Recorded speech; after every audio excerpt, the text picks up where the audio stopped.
The statue of the Buddha. In a peaceful valley, surrounded by towering mountains and vast fields, there stood an ancient temple. At the heart of the temple was a statue of Buddha, carved from stone, serene and timeless.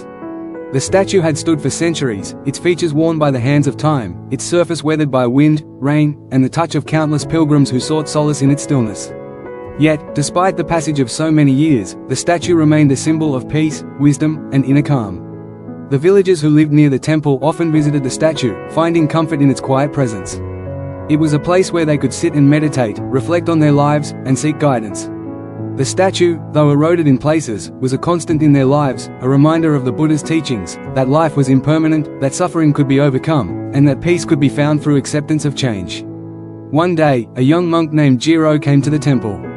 He had just completed his studies at a distant monastery and had traveled to this remote temple seeking peace and a deeper understanding of the Buddha's teachings.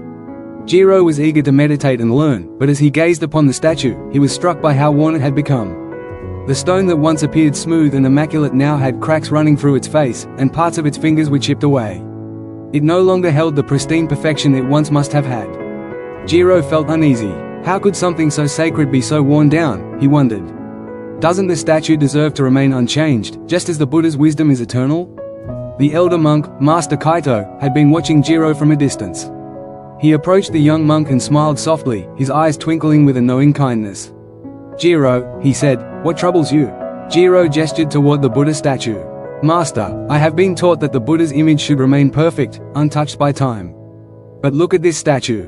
Its face is cracked, its hands chipped. It seems to have lost its former beauty." Master Kaito nodded, understanding the young monk's concern. "Ah, yes. You see imperfection, but I see something different. I see a statue that has lived through time, through seasons of rain and sun, through the touch of countless hands, through the shifting of centuries. In its wear and tear, I see the truth of impermanence that the Buddha himself taught." Jiro looked puzzled. But how can imperfection be a lesson in wisdom? The elder monk smiled again, his eyes focused on the statue as he spoke. "The statue, like all things, is subject to change. It was once new, once whole, but over time it has eroded, just as all things in life do.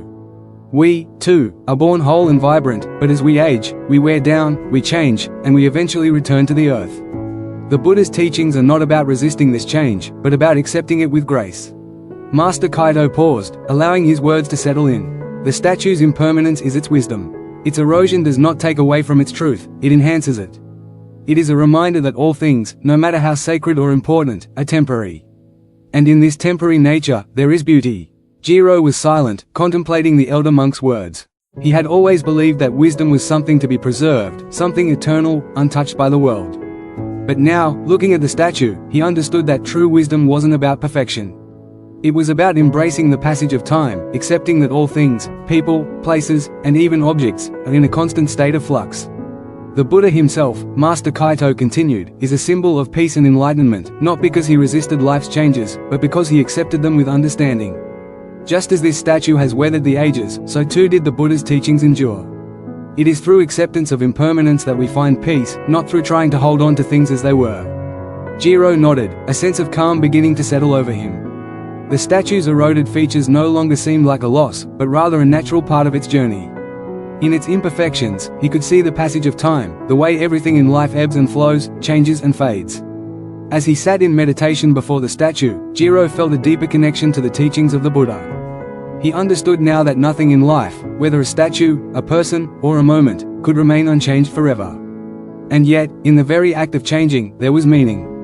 The impermanence of the world was not something to fear, it was something to embrace, to accept, and to live with. The statue of Buddha, with its cracked face and worn hands, stood as a testament to that truth.